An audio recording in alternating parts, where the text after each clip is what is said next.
Yes, guys, what are you saying? It's Mr. Hitting with Structure FC, HDM United Stand, also known as Harley. You know him, guys. So yes, today we'll be delving into Manchester United vs Liverpool preview. But first of all, let me just start off by promoting this actual significant promotion. Right below us, this video is promoted by Ace Kits. You can get 10% discount with the Ace Kits football, and then also with that discount itself. If you just say code itself or Subs football on the lowercase, you'll get to the website at acekits.co.uk. Get your new season tickets right now. So it's going to be really interesting if you want to get these. Get them right now, and I will definitely be easy. Let's start off with my new guests. Leon. How are you, mate? Adi, how are you, man? Yeah, I'm very well, thank you. Pleasure to have you on as always. Thank you. Right. We're joined by Sani. Sani, how about you? How are you doing, mate? I'm good. It's Friday. We're looking forward to the weekend, of course. I'm good, brother. Good to hear. So yes, we've got Traps as well. Traps. What are you saying, mate? How you doing, everyone? Everyone good? Yeah, very well, thank you. Yeah. Really Good stuff.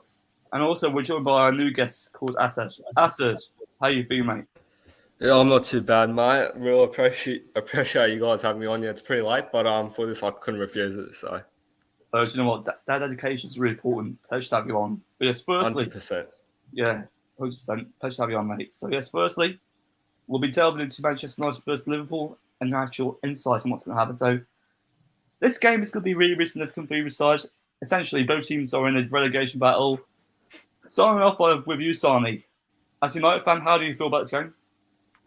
Listen, I was speaking on Traps Talks last week, and I was just saying I'm not going to the game anymore. I was about to go to the game, but I'm not anymore. That's for other reasons, to do with Glazers, but I'm not looking forward to it. I know people are talking about how Liverpool, they've drawn 2 games now, and we might be up for it, but I genuinely think that Liverpool are going to be up for that game. They normally do all right at Old Trafford.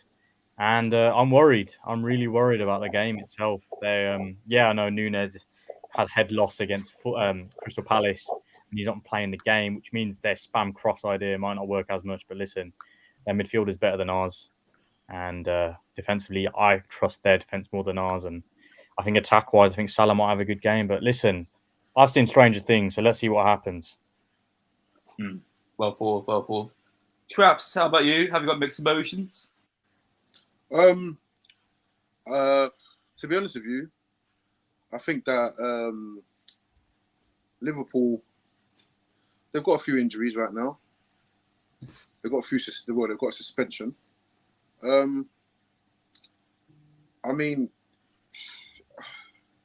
It's very hard to determine what I think right now, but I honestly think that one thing's for sure, that Ten Hag has got to start doing some management in this game.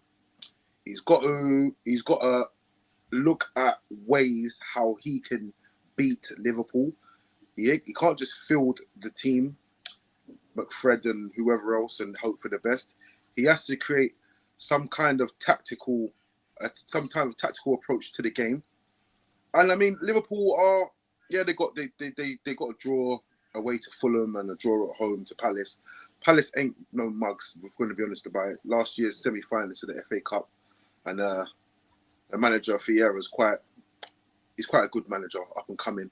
So it's early days, but I could be optimistic, but I don't think so. I think the best United can hope for is a draw out of this.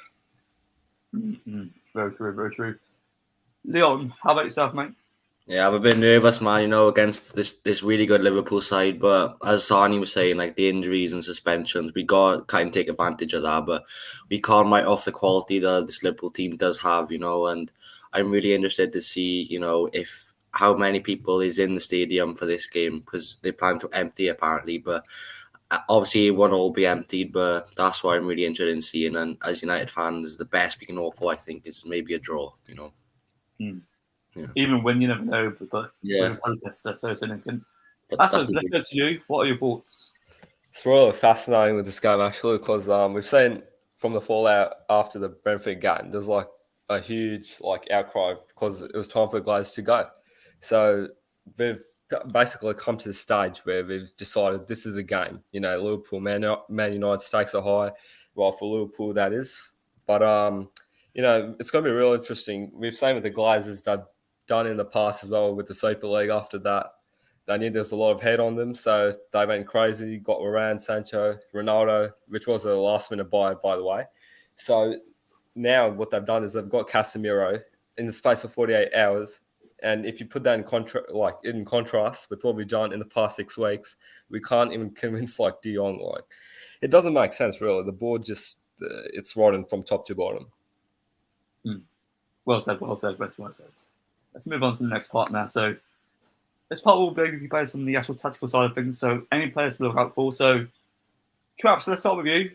Who exactly will we look out for in this game, tactically from your perspective? Of course you're gonna have to look out for. If you look at their team now, Firmino, it's probably gonna be Firmino, Salah, and Diaz. Diaz is a danger man as he showed against Palace, so that's one you got to watch out for. Even though Sancho has not lived up to expectation yet, he's proven to be a bit of a big game player. As he scored against Chelsea, he scored against City. So I'd say watch out for him. He might, especially on that left side, he might give Trent, because Trent's defending is not great. But I think those would be the danger men. Obviously, you got to watch out for the usual suspects. You're gonna have to watch out for CR7. You're gonna have to watch out for Salah. The middle of the park, it'd be interesting to see how Liverpool set up, because we're probably going to be McFred. But that's for me. I'd say there's danger across all the front three, against the front threes, across both front threes. But mainly on our one would be Sancho and Ronaldo, and theirs will probably be Salah and Diaz. Understandable. So, Asa, let's go back to you. In your perspective, who would you actually look out for in your own? So, even based on last season, what we've seen is, the obvious suspects. Salah, he could go off again. We never know. Because the way it went last season was just the way Liverpool go forward. We saw Keita, he was given so much space twice on an occasion in the home fixture. And the second one, it was just men against boys, really. We were outplayed from even before the game started. I think Diaz is really going to be a worry. He really can create space by himself. I think I've spoken to a few Liverpool fans about this. They're starting to lose a bit of faith in Jordan Henderson. Obviously, we discussed the midfield issues, so they have a bit of that. They have a bit of their own issues as well. But with the McFred midfield, if that's where we're going on Sunday, it's going to be an issue for us as well. But a draw is probably the best result. Very true, very true. Sonny, how about you, mate? I think from Man United's perspective, I'm intrigued to see how Eriksen plays in this game, should he start, which I think he should. I hope they don't play him as a 6. I don't know why that was an idea. It just doesn't work. I know Ten Hag wants a ball-playing defensive player, but you can't mold someone like Eriksen into that role. So if Eriksen plays more further afield, which I hope he does, then I'm intrigued to see how he plays, especially given the consideration that Liverpool have actually had a few injuries, like Traps was saying earlier. Matip, I don't think is fit. I don't think Konate is going to be fit. So that means Gomez is going to play, who hasn't really played that much first team football recently. So I'm intrigued to see how Eriksen plays, especially if he gets behind that 3 in the middle, gets behind the lines. I'm intrigued to see Eriksen. And I think for Liverpool, I think the player to look out for, Traps has said it, I think it's Diaz. Diaz is an absolute baller. The fact that, listen, we know Mane left and we know he was a big, big, big part of Liverpool.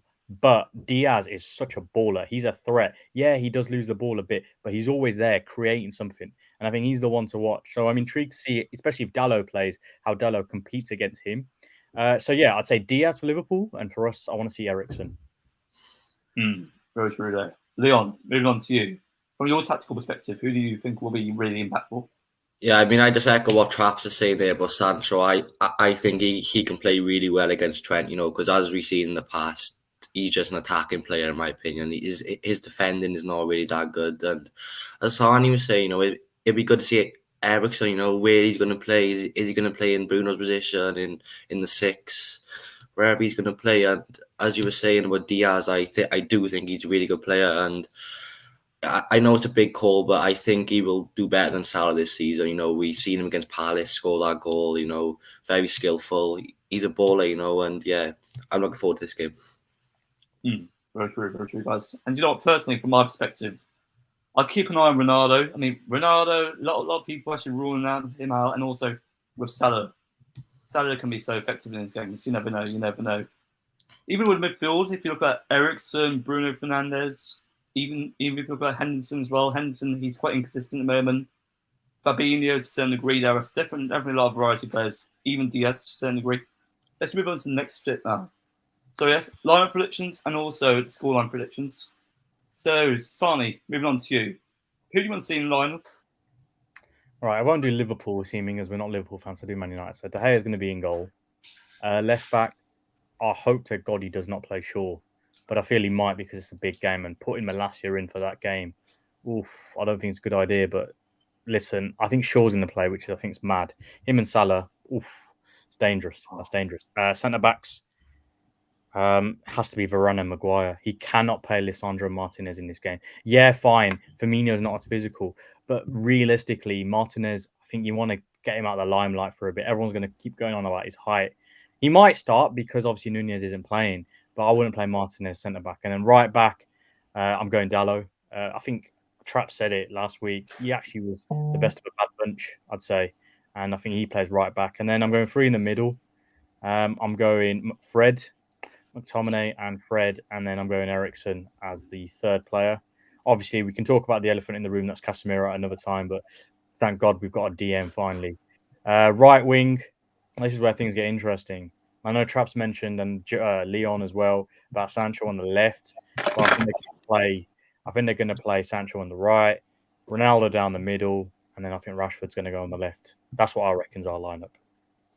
Very true. Raj, big up, mate. How you doing? Well, go on, boys. What are you telling me? Good, yeah. I'm just listening to you guys, man. Yeah, thank you for coming on. I want your own perspective. So, obviously, with our lineup against Liverpool, who do you think exactly will play? Well, do you know what it is right now? I think Ten Hag's going for an experimental phase. I've had talks with Traps and that before. And, I come to a conclusion where I feel like he's throwing a few players, not under the bus, but he's showing the board that, these guys are not good enough. So rather get these mistakes out early and then show the board that while the window's open, these guys are not the guys, like people like McTominay, people like Wan-Bissaka and stuff like that. Wan-Bissaka's not even played yet, so it's clear indication that he don't fancy the player. And Rashford, I think he's just dealing with him. Like, if Rashford had a bit of competition, if you sound like someone like, Gakpo or Anthony, then he'd have more time to work with him. But right now, Bob, I can't even predict the starting lineup. I can't predict the scoreline. It's just, I don't know, bro. It's just a tricky one, isn't it? Very true, very true. What about your scoreline? Who do you think will win? Do you know what it is, bro? Do you know what it is? Right about now, Liverpool are not on their best of form, bro. I'm not gonna lie, bro. Like, they got 2 points, bro. Yeah, if we beat them, there's a big if, yeah, we're 1 point ahead of them. Do you know what I'm trying to say? So it could go either way. I think obviously we're destined to lose. The way things are going right now, if Liverpool beat us by at least 3 to 4 goals, then it will be embarrassing for them. It'll be the first win of the season, but like everybody says, we're shit, we're this, we're that. So don't get gassed when they beat us, innit? That's all I'm saying, innit? Very true, very true. Sonny, moving on back to you. So I want your own perspective. Obviously on the scoreline. So do you see us beating Liverpool? I don't think we'll beat them much. And the most we can get is a draw. I think realistically, I think they'll still win. They have more quality than us, regardless of how poorly they've been playing at the moment. They're playing away from home. If anything, that probably suits them. So I think 2-1 Liverpool. That's me being optimistic. Like it could be a lot worse, but I think 2-1 Liverpool. Fair point. Leon, how about yourself? I mean, with your lineup predictions and also your scoreline predictions, what do you think will actually pan out? Yeah, I've seen reports about Ten Hag maybe dropping Maguire and play Varane and Martinez, but I don't know if he should play Martinez in this game. I think Maguire is needed for this game. So we'll have to see. But I think 4-2-3-1. I think De Gea in goals, Dallo and Malacia. Hopefully, I don't want to see Shaw in this game. I want to see Malacia. And then I've seen reports, but I think it'd be Maguire and Varane, hopefully. And then I think he will stick with McFred again. And then maybe Bruno Eriksson, but I want to see Eriksson, but maybe he might put Bruno in. I think Sancho on the right, Rash on the left, and then Ronaldo like striker. But you never know with Ten Hag against Liverpool. One thing I can say is I know Man United players.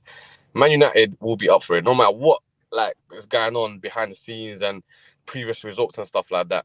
Because it's the Anfield, it's the Anfield boys coming to Old Trafford, yeah. Because United fans are going to be trying to hold a protest and stuff like that. I don't think players with downsides. I'm telling you, yeah, everyone's going to be up for it. But whether we're going to get any result from it is a different case. Do you know what I'm trying to say? Because you see the players like McTominay and all them man, they're tending to make sauce when it comes to Man City or Liverpool. Do you know what I'm trying to say? They come some sensational performances and people get gassed and all that. But I know United definitely will be up for this game, 100%. Yeah, 100%. Coming back to you, Leon, do you see us losing? Well, there's a big possibility, but as the guys are saying, right, the players will be really up for this game, and obviously the protest, but I know the fans will be up for this game as well. And Liverpool haven't had the best of starts, as you were just saying, but we could maybe get a draw, or you never know. But I'm hoping for a draw anyway, because I know the players will really be up for this game. Yeah, fingers crossed. Traps, moving on to you. Your line prediction, also scoreline prediction. What's your thoughts? I don't think I have a prediction, a lineup prediction. I'm the same as Raj, because it's I'm looking at the last two games, and I feel like Ten Hag really has to look at himself and say, I've got to put in a tactical masterclass here for this to pull this off. So for me, if I'm thinking about what I would do or how I would go about it, I'd have so many different options. Like, do I go three at the back for against these lot, three at the back with the wing backs, or do I play two up front, or do you see what I mean? I don't know. It's a hard one, but I mean, I've heard the reports that Maguire should get dropped. I don't think Maguire should get dropped. What I think should happen with Maguire, as I keep saying, is that they should just relieve him of his captain duties, and that's one part of it. I mean, De Gea, I don't think we have a choice. He held his hands up to the mistake he made last week, but there's not really a choice in anyone else at the minute. And I don't think one mistake or a couple of mistakes warrants a complete dropping as far as De Gea is concerned. So I think De Gea will play. I mean, Darlow, I don't think Aaron Wan-Bissaka gets a look in at the minute. I don't think Ten Hag fancies him at all. I mean, it'd probably be Varane. I'd probably go Varane and Maguire, to be fair. Obviously McFred, even though, my preference would be different, but I think based on history, it'd probably be McFred. And Bruno, this is the conundrum, because I feel like Bruno's warranted the time as to spell on the bench, and I feel like he needs, in order for him, because he's not learning, and the thing is, it's not really his fault, because how do you learn from your mistakes if you play as rubbish as he does and still gets to play the next game? So hopefully Ten Hag learns from his mistakes and drops Bruno. Do you think they can get rotated with him and Eriksson? They should get rotated, but I mean, at the minute, I think that Bruno should lose his place to Eriksson for the foreseeable next 3 games or something like that.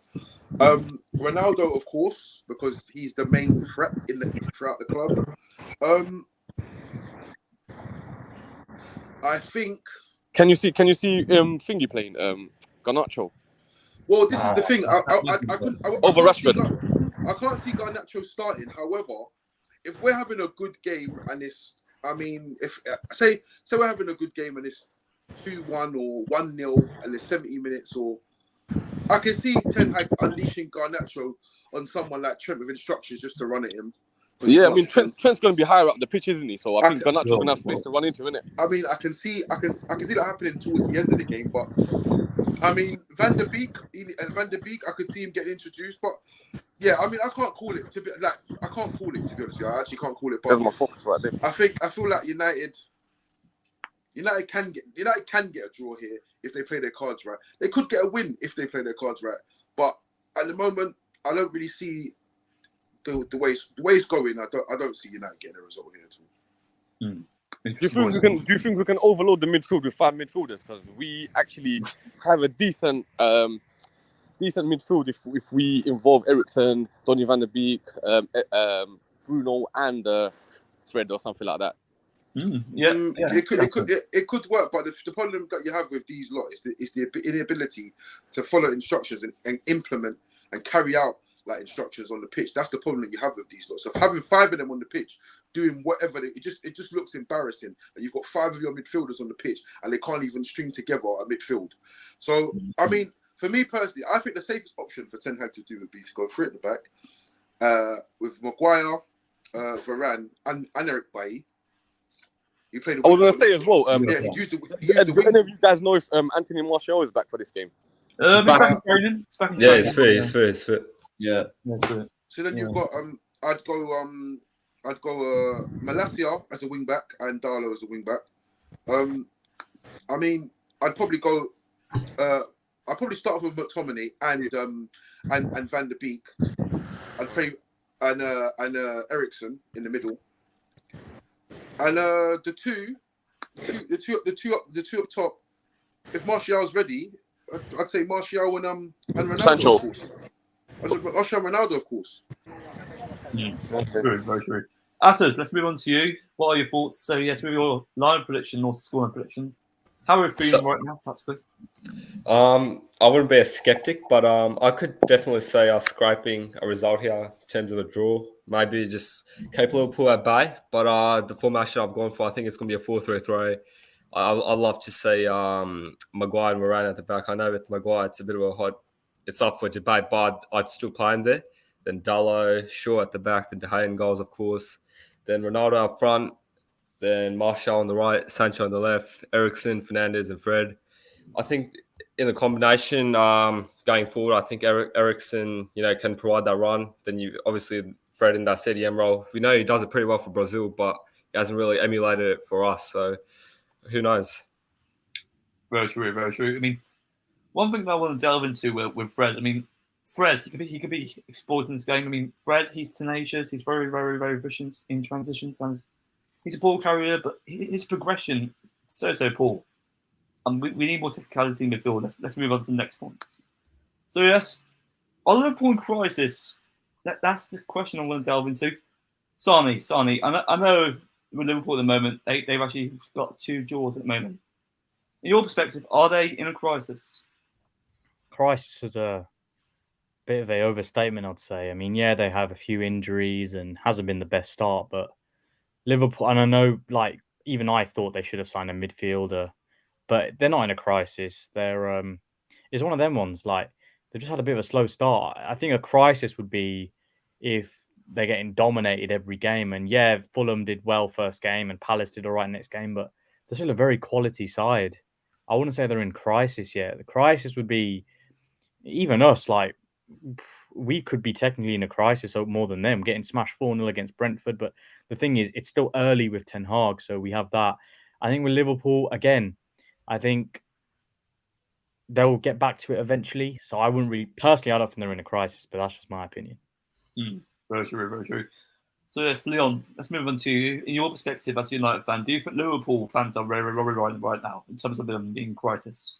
Yeah, I mean, that's a big word, crisis, but I do get what he's saying, like the injuries and suspensions they have, Matip is out and we've seen against Palace, Phillips is playing and he's the weak link in that defence, like I seen Zaha was exposing him with his pace and his technical ability, And that's what I'm hoping for Monday, you know, like Sancho or anyone can just run at Phillips and run at Trent and maybe expose them, you know. But crisis, you know, maybe like with all these injuries and stuff, but obviously they've had a slow start to the season, same as us. But yeah, it'd be really interesting to see the lineups and how both teams play, and yeah, I'm looking forward to it. Agree there. Raj, moving on to you. Do you think Liverpool are in crisis? Raj, Perry? No, Simon. So yes, Traps, moving on to you. Do you think Liverpool are in crisis? I don't think they're in a crisis, because crisis is like a crisis is like there's no way back from this. I mean, we've seen Liverpool do this before. We've seen Liverpool lose a lot of players to injury throughout the season, and they finished third. You've seen same as Arsenal last season. You've seen them get no points from the first 3 games, and they should have qualified for the Champions League. It's too early to call things crises and things like that. They've had I would just say, Man United and Liverpool have had a bad start to the season, and that's as far as it goes. Agree there, 100%. Asad, moving on to you. Do you think Liverpool in crisis? I think for the moment, I stopped short of a crisis, but we saw it on match day 1 with Fulham. 1-0 down, you know, Craven Cottage is not an easy place to go to, and you know, Mitrovic absolutely done. Alexander-Arnold won the header battle, but I think they could still come back from it. It's not like the season in the pandemic where they were in a bit of jeopardy, but they did manage to finish third, even though Van Dijk was injured in that season. So I think that there's definitely optimism there for Liverpool fans, but I do definitely think they can do with another midfielder. Very true. Raj, can you hear me? Raj? No, he's not there. Yeah, let's move on. So this next topic we'll be actually covering is will Graves look to sell? I mean, that's going to be interesting for us. I mean, considering that the coronavirus protests are really increasing and we're gaining momentum, there could potentially be a possibility of selling. So, Sani, I'm going to start with you. You know, with Graves at the moment, they're under intense pressure with the momentum of our protest. Do you think it will happen? I personally don't think so. I mean, listen, we're a cash cow at the end of the day. Why would they get rid of their cash cow? Just because there's a bit of pressure from fans? Look at today, for example.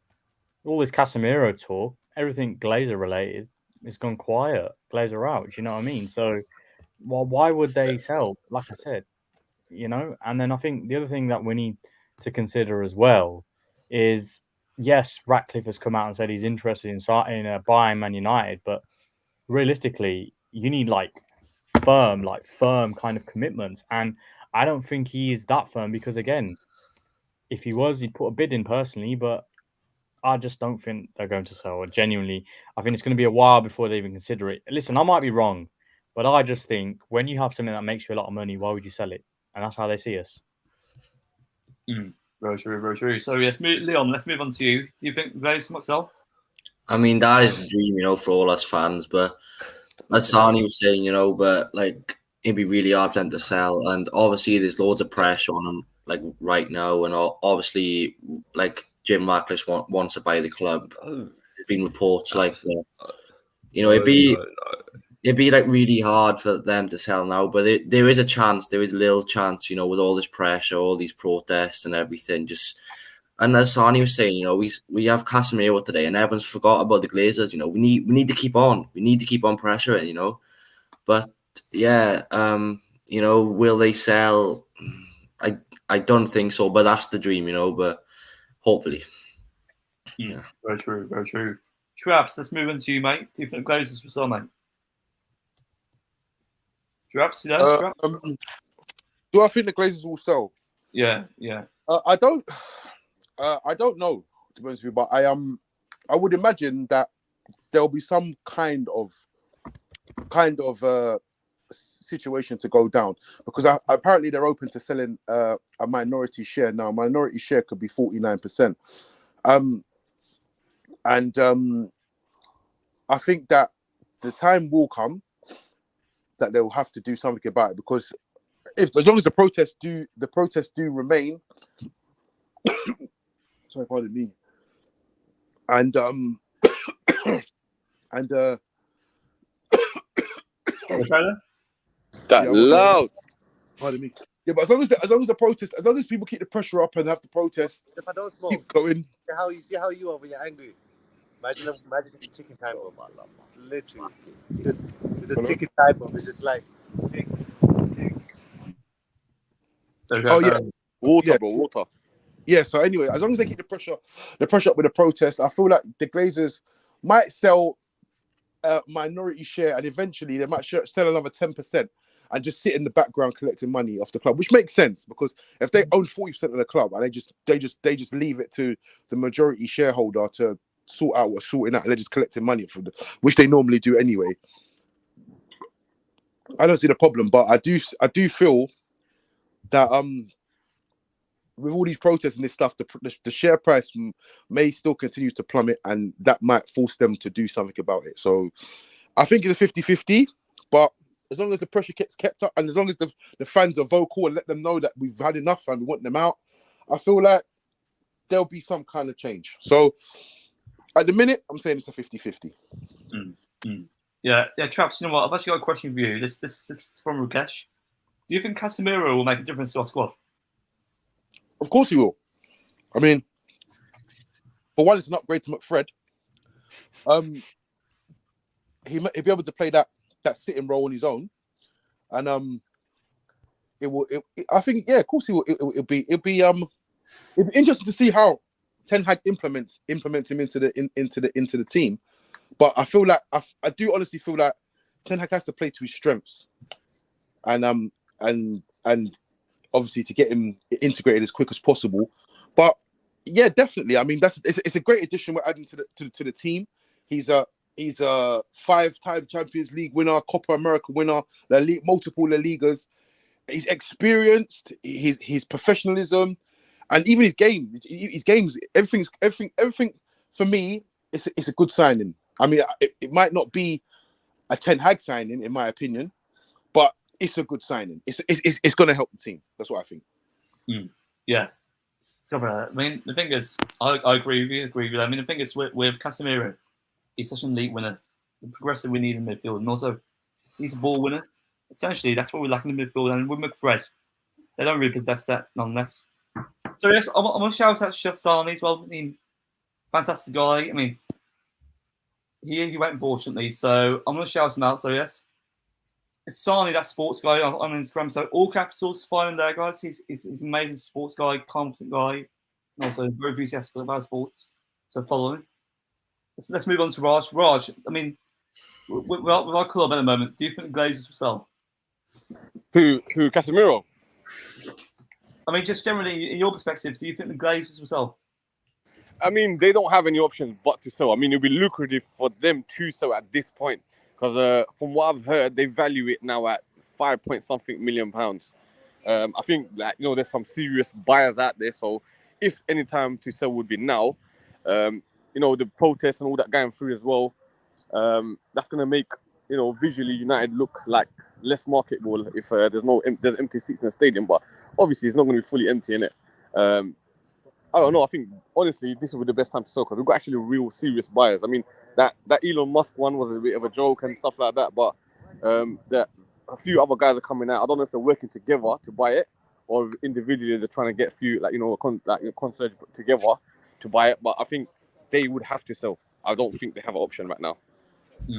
I agree there. So, yes, Arthur, let's move to you, mate. Do you think the Glazers will sell?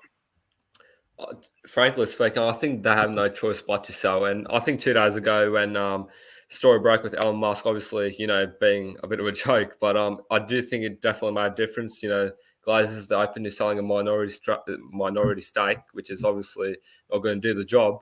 But once they sell, it's really going to change a lot of stuff. But I think what they've done over this whole duration when they took over, 2005, they took over Malcolm Glazer.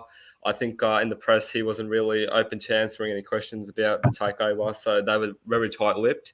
I think for the best part of 16 years, that they haven't really said much until the Super League came around.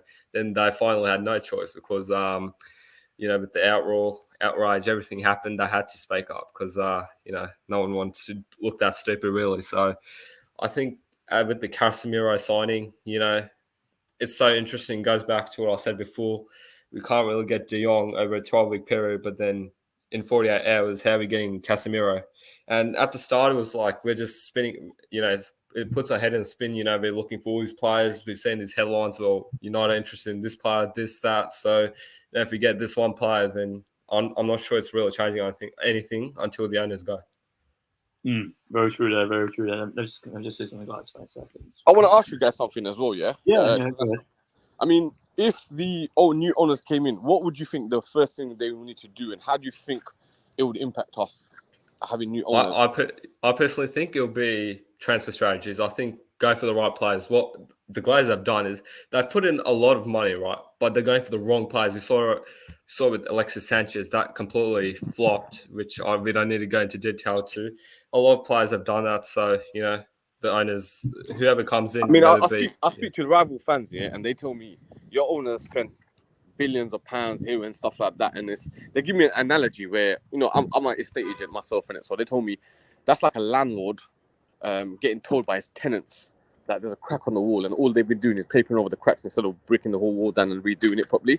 But I think their sole objective when they came into Man United was just to make money. So if he's looking back at Ed Woodward and stuff like that, results ain't been great, but we've been making record amount of money. So their eyes, they don't come to games and stuff like that. They just hear what they want to hear on the media and stuff like that. But in their eyes, the people that they've employed are doing the 70% of what they've asked or asked to do. Do you know what I'm trying to say? Which is just make money. Do you know what I'm trying to say? So it's a sticky one. Like in terms of, there's so much to do in United, so much personnel to change, so many. You know, it's gonna take time. Whether we get this guy in today, tomorrow, next year, it's gonna be still like a 5-year process. Do you know what I'm trying to say? It's gonna be a long process, and we can't expect miracles overnight, no matter who the owners is. I agree there. Moving on to the next topic now. So we'll be discussing about Casemiro. Casemiro, here we go. He's actually signed a new contract till 2026, and his actual visa has been approved.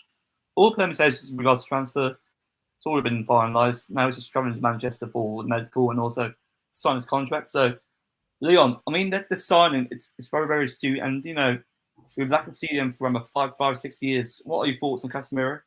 Yeah, I can't believe we got Casemiro, man. You know, he's a serial winner, you know, like he's won all the trophies in the game, you know, and I do think he will fix our midfield problems at the start. You know, there's still years of a rebuild, but I do think he will help us in our problems in midfield. But obviously, I don't think he can play on Monday because he registered an hour late, I think. But I'm hoping he plays against Arsenal because I'm there and I just want to see him play. But you know, he's a baller. You know, he's hell of a player. And you know, when I seen that earlier from Fabrizio Romano, you know, I think all United fans were really happy. But yeah, it's a really good signing, and I'm really shocked that we got him so quick. Like, obviously, De Jong kept us going this saga, but we wanted Casemiro, and Madrid were open to sell him, and we put a good offer in, and he's ours now. So yeah. I mean, you know, with Casemiro, yeah, whether it's Casemiro or De Jong, I don't think one player coming in would have made a big difference to us. I think if it was just Frankie De Jong that came in, and that's the last signing we're going to make this window, he wouldn't make a big signing, change in the way you play football and stuff like that. I think we're still short of about 6 or 7 players. We've got loads of players to go at. I think the mentality in the changing room needs to change as well. And when you see, you know, big like mentality players, like mentality monsters like Casemiro and stuff like that coming in, and yeah, I mean, it will make a big difference, I think, in the long term. But I think instantly, I don't think we'll make Casemiro. I mean, yeah, we've not had a defensive midfielder that can control the game since like maybe Michael Carrick. And we've been putting all our eggs in the basket with McTominay, and you know, even Jose's talked him up from them days. And I don't know why it's not been getting dropped. But at the end of the day, you look at our depth and we don't really have nothing to play with. And you know, you can polish a turd, but it will still be a turd. Do you know what I'm trying to say? So the fact that we've got Casemiro in, someone that can control the game, you know, he's a 30 tackler, he's got a good passing range, and yeah, he's played with Cristiano before, and I think he will work well, you know, collecting the ball from the back. You know, that bit of Brazilian blood that he's got in his body as well, and he plays alongside Fred for Brazil. I think that might be a factor as well. So that's my thoughts. You know what? 100% agree with you, Raj. I mean, I agree with Cashy over here. I mean, the thing is, if you look at our recruitment over the past 7 years, it's been absolute shambles. I mean, we've had players who are past their prime, and also we need younger proper players. I mean, Casemiro is a short-term fix. He'll give us around 4 years, but we need to improve our scouting. We need to improve our strategy, and this is why we need to overhaul in the recruitment side of things. So, Traps, I want to go to you. Do you think Casemiro will be next signing for the short term in your perspective? I mean, Casemiro is an excellent signing, as I just said. I mean, I don't think it's a short-term fix because he's not shown any signs of him slowing down. He's just turned 30 this year, so and players are playing now till 34s, 35s now. So, I mean, it gives what it does. It gives us one of the best DMs in the world for 2 to 3 to 4 seasons, and it helps us to look for a replacement. So it gives us a bit of an extension to look for a DM for the next few years or so, or even develop someone from the academy or someone. But I mean, it's good for the midfield. It's really good for the midfield because he's experienced. He's a serious winner. He plays alongside Fred, which might give Fred a lift, and the experience that he can give McTominay or whoever else around the club. I'm not saying that he'll play every week, but it's a great addition, and I think that it might not be Ten Hag's desired target, but either way, he can't be too upset with that one, to be fair. So yeah, I think it'll be a success, and I think as long as he stays fit and I think we should be fine. I think Are you not surprised how quick we got that over the line? No, I'm not surprised. That was so efficient. That was so efficient. How did we get that done in 24 hours though? That's so efficient. I'm not That kind surprised. of surprised. It caught me off guard, I ain't gonna lie. I'm not surprised about it. However, it just goes to show you that people that were hanging about for transfers that took 2 months, you should know that this is how the club should be moving, and this is what the club should have been doing 2 months ago. I'm not going to get into this now, but yeah, this is how I expect my club to be moving in the transfer market, and they've gone and got themselves a big signing within 2 days. So it shows that Man United are not a club that should be hanging around waiting for transfers for 2 months. They're not a club that can't get players. They don't have no pool. So this is a prime example of how I expect my club to be carrying on moving forward. But this is what I wanted from the beginning anyway. But yeah. I agree with you. So yes, Asad, moving on to you. Do you think Casemiro will be next signing? I definitely agree with what was mentioned. What I think is it shouldn't take an upheaval and a protest to come to stage where you need all this drama and to get a decent signing. Like, the pool is there. We've seen it. Like, Casemiro, he wants to come. Otherwise, he would have said no. He doesn't care about the protest. He cares about playing for the club. So I think, on a 5-year contract, 30 years old, he's definitely got years left in him. And obviously, like mentioned before, he's a serial winner. So definitely got multiple Champions League medals around his neck. And what I am like a bit concerned about is there's no resale value, but it's definitely, I think it's definitely great alternate signing to De Jong. And I think the profile Erik ten Hag was after was in that deep position. He uses Eriksen there right now as we speak, and anyone else in that build-up play. So he wanted to use Frankie. Now that the club are offering him Casemiro, it's a completely different profile. And of course, it's going to change up a bit of the midfield. It does give it a bit of a shake-up. And he's always delegated possession, and Erik ten Hag wants a number 6 to delegate, not to just delegate, but to control the ball, control the midfield, dictate passes. And it's definitely going to be interesting. But Casemiro is world class, man. I agree there. Felix, big up, mate. How you doing? Yeah, good evening, everyone. Yeah, pleasure to have you on. So, I want your thoughts on Casemiro. Do you think he'll be a really good signing? Yeah, but it depends. Casemiro, a guy who has won it all, and leaving a home Madrid team to come to a club who will be playing the Europa is, I understand it's a good signing, but I'm skeptical. Okay, you're a Champions League winner just last season.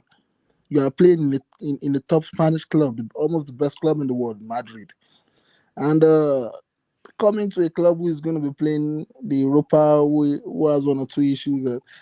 No, see, I'm not taking anything from the fact that it's a quality signing, but personally, I just believe he came to make money, just some money. He's 30 years old, he's already in his prime. Okay, he has won it all. He's not looking for trophy anymore.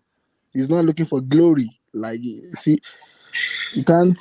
That is just my view. He's a good signing. And my next question is, who are we playing with Casemiro in the midfield? We have a bunch of lazy midfielders. Okay. See, I told you yesterday, Madrid play a triangle formation in the midfield. Casemiro, Cruz, and Modric. You see those three guys, they are old, experienced, and hardworking.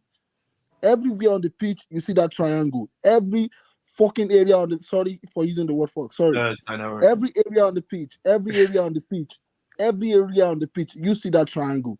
When you are moving to attack them, you see that triangle at the middle. When you get to the box, you see that triangle. When you get to the attack, that triangle is always present in every area of the pitch. That is the way Madrid plays. Now, I'm looking at Manchester United. We don't have hard-working midfielders to complement Casemiro, but I hope his influence brings a change in the attitude of others like Bruno. Because to me, I still believe we need to sign someone who will compete with Bruno at that position. I'm not comfortable with Bruno. I must be sincere. We need to sign someone who will compete fiercely with Bruno at that position. I think it's convenient. So what about Eriksen? Eriksen, to me, we need an extra body again in the midfield. I'm not saying Eriksen is not good, but we need someone who is very hardworking, who will complement Casemiro. Well, if Bruno comes through, that is good. But I'm just suspecting Bruno. Yeah, you but see, when you play, who does Casemiro play with in the international team with? You said you want to say Fred, right? Yeah. Yeah, Fred plays more attacking in the Brazilian team. He plays more as an 8, and moreover, it's not as if Fred starts every game. I think. Do you know what it is? Yeah, when he played when he played in Real Madrid, he was playing confidence. Yeah. Do you think coming to Man United? Okay, can I ask you, when last did Fred actually start in a Brazilian shirt? When was the last time Fred started in a Brazilian shirt? Last game, mate. Last game, are you sure? Yeah. Yeah, that's the question. When was it? That was a friendly game. I can Google it up if you like, or Hardeep, bruv. You know what you're doing, innit? Yeah, I just feel. Yeah, it's fine. Yeah. Rodri didn't play that one, yeah, so that's why they have to do that, innit? I just feel he's not that of a regular starter. I'm not saying he doesn't start games in Brazil, but not as if he's a starter every time. I don't think he starts major important games. I don't know. I don't think he plays DM for them as well. Do you know what I'm trying to say? I know he doesn't play. He does not play DM. A bit more higher up the pitch. So if we've got Casemiro, we don't need a double pivot. We can just play that one person in the pivot, and we can use the width from the fullbacks as well.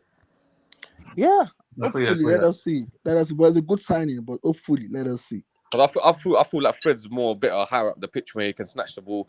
He's quicker with the ball out of his feet, and he's got eye for it and wait for a pass sometimes, bro. So sometimes it's been a key word there.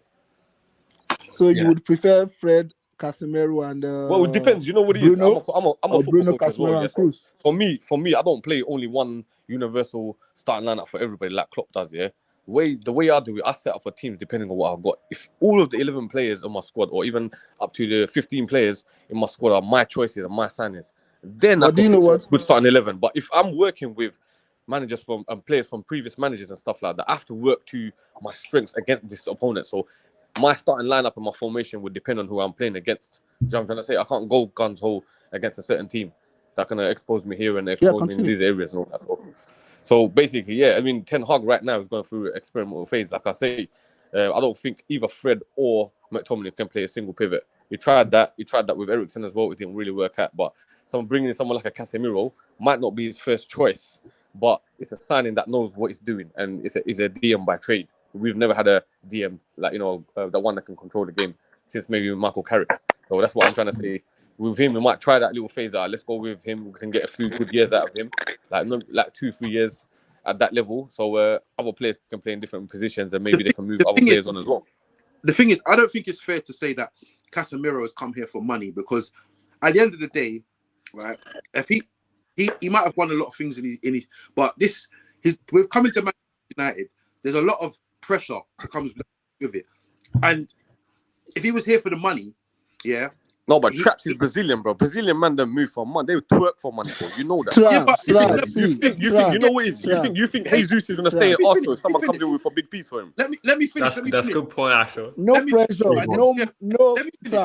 No Manchester United pressure can come with Casemiro, okay? Casemiro is a mid player already. Let him learn. Anyway, if for him to be coming for money, the simplest thing for him to do would be to stay at Real Madrid, because they're gonna win trophies regardless, and then run his contract down, leave for a free, and go get a big bumper deal anywhere. No, but they got how much are we paying him? They got old guys next to him. Cruz and Modric is very old, yeah, and they've got Camavinga now, and they got Tuchemeni as well. Now. Yeah, he's the only one that makes money to sell for money. Do you know how much we are paying him per week? Do you know how much we are paying him per week compared to Madrid? It doesn't matter. If it needs money, we've gone like Saudi Arabia or somewhere. You see, at least with Casemiro, you get consistency, innit? I'm trying to say. But against Liverpool, okay? But look at James Rodriguez. I don't think anyone should be scrutinizing Casemiro, because no, definitely not, bro. No. He's not 35 with nowhere to go. Casemiro, I'm definitely not criticizing him, bro. Walks into a lot of teams, yeah, in the world, and for him to come here, I think he might have had the influence of maybe a Varane and a Ronaldo to come here. Yeah, definitely. So, but I don't think he's come here for the sake of the money.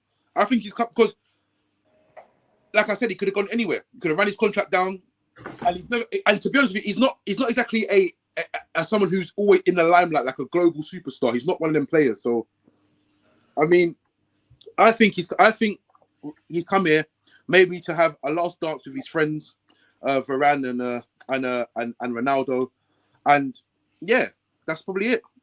Yeah, you're probably right, fam. But I do know in it from history, bro. Yeah, man, them twerk for money, bro. Like Brazilian man, them. No offense or nothing like that to them. Shout out to all my Brazilians out there, but them man, they will play for ops. Like you see with Ronaldo, the original Ronaldo, my favorite player, he played for Inter and he's played for AC, bro. He's played for Real Madrid and Barca, bro. You know what I'm trying to say? So money makes people do loads of things, fam. You see them, Oscar and what's my man's name as well, going to the China League early, bro. So you have to understand they come from different backgrounds, but with Casemiro, obviously he's got like a monster mentality, fam. I could see from your points, you're definitely making sense. Do you know what I'm trying to say? Definitely making sense. And Man United definitely after a DM. So the fact that they got over the line, I think it was a match made in heaven. Sorry. So against a club like Liverpool, for instance, if I don't know if Casemiro, I'm sure we won't be able to play him even if he's in England. I don't know. No, it depends. I don't. He needs it as well. I don't know. But assuming it was available, if it was available, I would have played Casemiro, Van de Beek in the midfield, then play an attacking player out front, either Bruno or Eriksen in the front of the. But against Liverpool, I still want to play double pivot, but not a double pivot in that sense. Like Van de Beek can bump forward at times, can play as a box-to-box, but he will still has to sit when it matters. Then I play probably Bruno or Eriksen in front of those two pivots. But let's see. I hope it works. Yeah, agree with guys. Agree with you. So yes, let's move on to the last point now as well. I mean, Anthony to Manchester United. I mean, Fabrizio Romano, he confirmed that he's actually going to skip for training, and also whether he actually trains himself. He's pushing for the move. He's really determined to join Ten Hag. Well, Raj, I want your thoughts. With Anthony, is he worth £100 million, 100 million euros in your opinion? Well, to be honest with you, yeah, I don't think in this day and age players can be worth that much. But the inflation rates and all that part. The main thing is why I would pay up to 90 for him, yeah, is because he's worked with Ten Hag before, and Ten Hag knows him inside out. You can literally put him on one side, Sancho on the other side, and just crack on with it, bro. You know what I'm trying to say? And maybe spend time with Rashford on the sidelines, bro. You get me? So it might be a gamble, but you know what it is? I'd rather spend on the player than give it to the Glazers, bro, if I'm honest with you. You know what I'm trying to say? So overplaying, yeah, we can do it, and that's why we do it, bro. Yeah, agree there. So, yeah. I mean, Leon, with you, do you think it's worth 100 million euros or even probably less?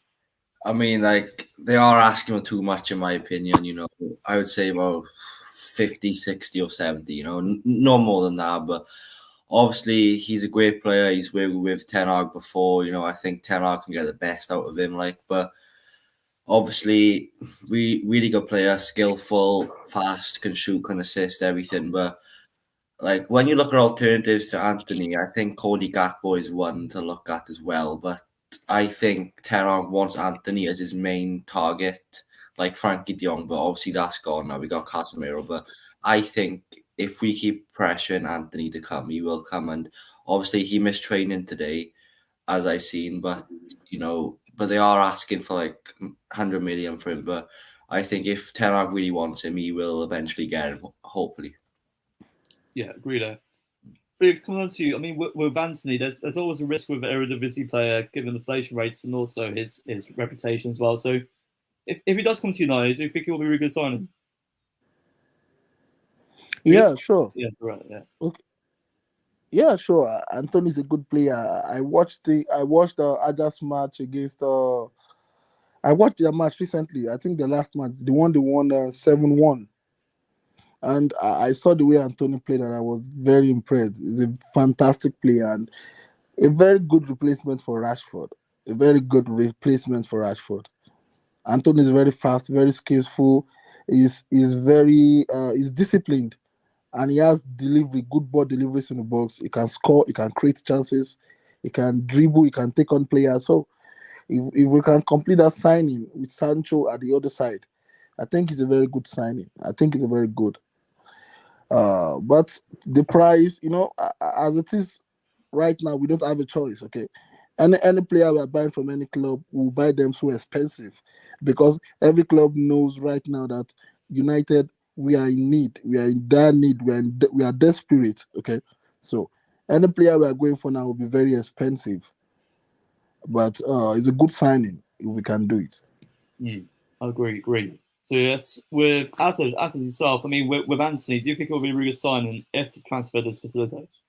Personally, I'd love to have Anthony, but if we're being honest, we're getting our pants pulled down if you have to pay 100 mil for him. Like it's been mentioned before, the deflation market after the Neymar transfer 5 years ago, everyone's just overpriced. Like 30 years ago, Thierry Henry goes from UA to Arsenal for 11 million. If you think about it now, that's like an absolute bargain, right? Not even like you're not even paying that much. You're the winner in that situation. But these days, like a player coming from the Dutch league, coming straight to the Premier League and playing for Man United, you have a lot of weight on your shoulders. You also have a lot of expectations there. With there's going to be a lot of there's going to be a lot of criticism. You're going to have to cop it, but I definitely think other players can cope it. People have to learn to cope with it. But with Anthony, I think I love to have him. I love like the way he plays. He's really he really provides energy, and we'll see how it goes. Yeah, 100% agree with you. Traps, moving on to you. Do you think Anthony will be a good signing? To be honest with you, no. I think Traps. I feel like, right, so you're gonna pay 80 million for him, and if we actually look at the whole situations based on Dutch players coming to the league, I mean, off the top of my head, I'll probably miss out a few, but you have players like Dirk Kuyt, didn't live up to expectation. Memphis Depay didn't live up to expectation. Berg didn't live up to expectation. Di Maria. Who? Di Maria as well. I'm talking about Dutch players. Okay, sorry. And so you've got I mean, from off the top of my head, the only Dutch players that I think were massive successes in the Premier League would have been Bergkamp, Van Nistelrooy, Van der Sar, Van Dijk. Van Dijk, yeah. No. All the Vans. I mean, I was gonna say that if your name ain't Van, you're no good, man. And I'm not saying he's not a good player, but I think he's too young to be paying £80 million for, because the expectation that comes with that is that he's gonna come and he's gonna score 20 goals and he's gonna tear the Premier League apart. No, but you know what though, yeah, traps. You know what though, yeah. I don't see that. Anthony, sorry. Yeah, do you know what though? Yeah, Anthony, remember, he's not Dutch, bro, and he's Brazilian, bro. And I'm trying to say, Yeah, same way yeah, Suarez. I hear that, Suarez, we're playing Dutch. but Suarez come from Ajax, family, and went to Liverpool and smashed it up, bro. Yeah, that's fair enough. But what I'm saying is that at 22 years of age, but this is another thing as well. Suarez was doing numbers in the Dutch league before he came. Anthony's not exactly lighting up the Dutch league, breaking records after records, and he's tearing it apart every other week. That's not what's going to happen. But you know what I think? Well, but by the time it comes into his prime, which I feel like is maybe another 2-3 seasons, if he stays in that league, he will, bro. Yeah, but that's my point. My point is, I think that there's no point in United putting their eggs in a basket, because I mean, if you look at the transfer of Memphis Depay came too early. He didn't perform well. He was shipped out, and he's done well ever since. To be honest, he's not a finished baller. I mean, how old is he now? 28, 29? 28, yeah, 28. He's an established player, but when he came to United, he came too early, and he didn't have the time. And you don't have time at Manchester United, especially not now with what's going on. I just think there's better options out there. There's cheaper options out there that you could take a risk on. I mean, because you know what though, yeah, I feel like, you know, Anthony and Sancho, because they're really wide players, bro. Yeah, the fact that I watch videos, I didn't watch full games here, obviously, but I watched videos of Martinez connecting with that long ball out to Anthony, and Maguire does have that in his locker. If he's not going to get dropped, I'm saying, yeah, this is based on if he's not going to get dropped, but he does have that passing long range ball at wide down there as well, down his locker as well. I feel like if we've got these kind of wide attacking players, that will split a defense up and create gaps for our players to run into and connect up, bro, in the middle. Do you know what I'm trying to say?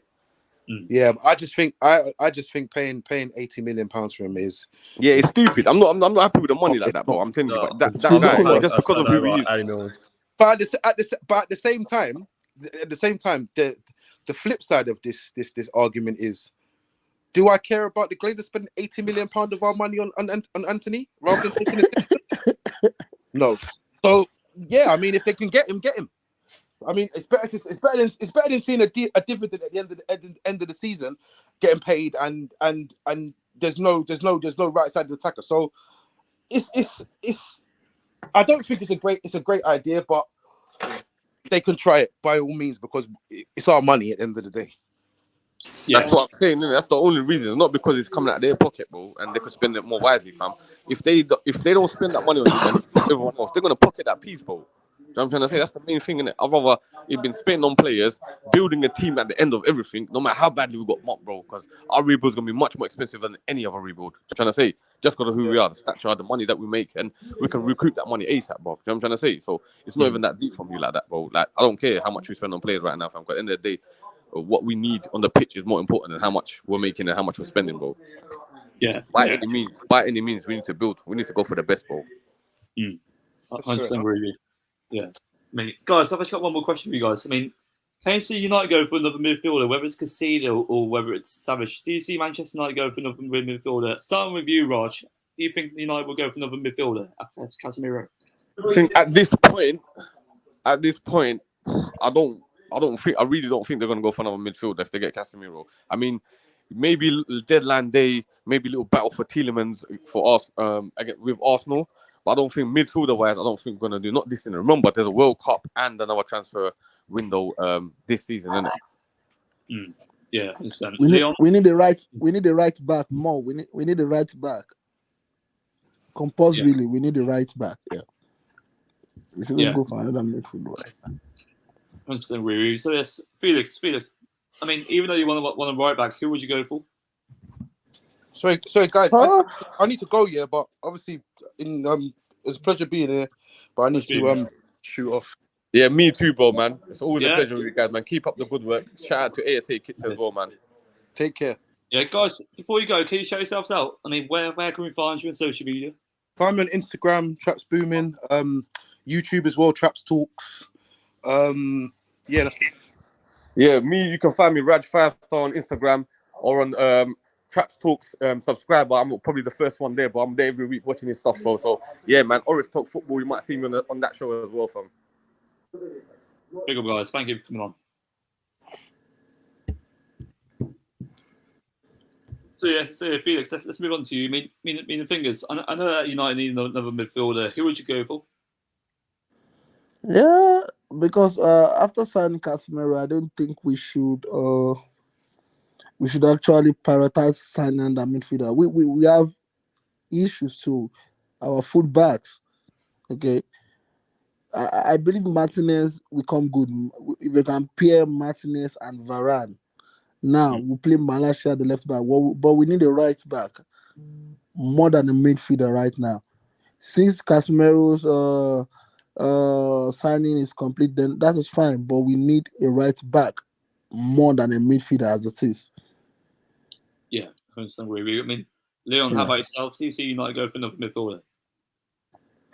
I do, but I don't. Like, there's a bit of both. But you know, obviously, we just signed Casemiro now. But I think, like, when it comes to the end of the window, I think they will go for another one. They'll have a look at some other ones, like maybe Tielemans or Caicedo. Like, that's where I think, like, we just got Casemiro, but like at the end of the transfer window, like the 25th to the 30th, we will be going for someone else, I think. And what Felix was saying, we do need a new right back, but there are lots of right backs on the market. But I do think we probably will go in for another midfielder.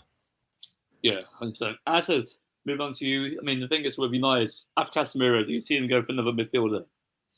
Well, for the moment, I think what the Glazers have done is provide a smoke screen for us. Obviously, with everything that's happened in the past 72 hours, you would say.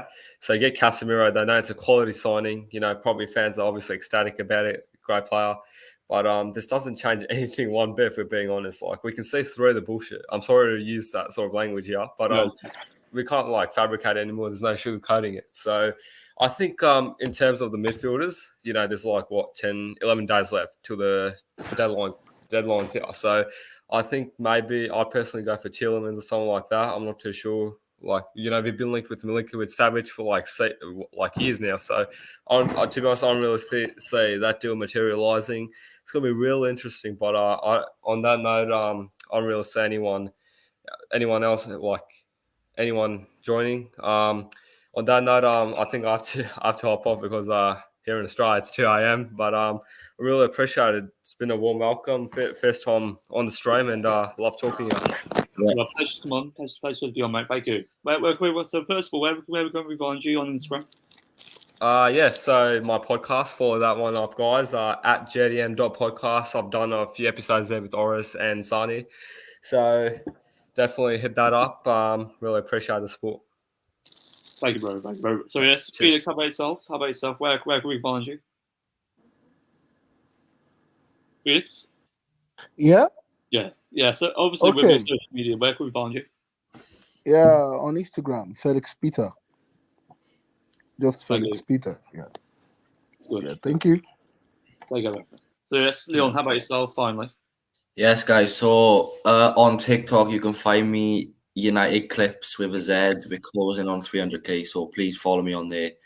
I very appreciate that very much. And on Instagram, it's leon.emeryfc. Thank you, guys. Thank you. And you know what the thing is, one thing that I want to compliment Leon on is because obviously with the TikToks, they're so impactful that you promote a lot of things on there as well, whether it's United news, whether it's essentially games, or even just impactful things like the guys that protest us. So impactful. Big up, mate. Big up. Thank you. Yeah, you know what? Before we go, let me just shout out to ACA's kids as well. Don't forget about 10% discount. You can use the code ORISTalksFootball, all lowercase, at acakits.co.uk. Get your new season ticket kits done right now, and also feel free to show that support. We're going to show the progression in the coming days, and also as a channel, we're going to continuously evolve. Oris, he'll be back soon from Albania. God bless him. He's having an excellent time. I'm covering as co-host, and to be fair, to actually be privileged to do these streams, to actually host the stream for third time in a row. Fantastic feeling to actually cover this, and big up. So yes, You can find me via HCM United Stand, or if you want to follow me personally on Instagram as well, it's via HSDadwell7. So yes, take guys, and we shall see you soon. Hang on. Wait a second. Goodbye.